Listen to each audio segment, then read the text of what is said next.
শাপলা চত্বরের ঘটনায় হেফাজতের করা মামলায় শেখ হাসিনা ও বেনজির আহমেদ সহ ৫ জনের বিরুদ্ধে গ্রেপ্তারি পরোয়ানা জারি করেছেন আন্তর্জাতিক অপরাধ ট্রাইব্যুনাল।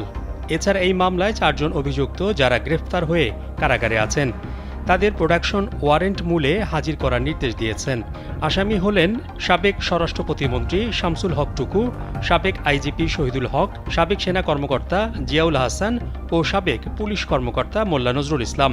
অন্যদিকে সাভারের আশুলিয়ায় লাশ পুড়িয়ে মারার ঘটনায় ট্রাইব্যুনাল ১০ জনের বিরুদ্ধে গ্রেপ্তারি পরোয়ানা জারি করার পর নায়েক মোহাম্মদ সোহেল মিয়াকে হাজির করা হলে ট্রাইব্যুনাল তাকে কারাগারে পাঠানোর আদেশ দিয়েছেন। প্রসিকিউশন পক্ষে শুনানি করেন চিফ প্রসিকিউটর তাজুল ইসলাম ও প্রসিকিউটর মিজানুল ইসলাম।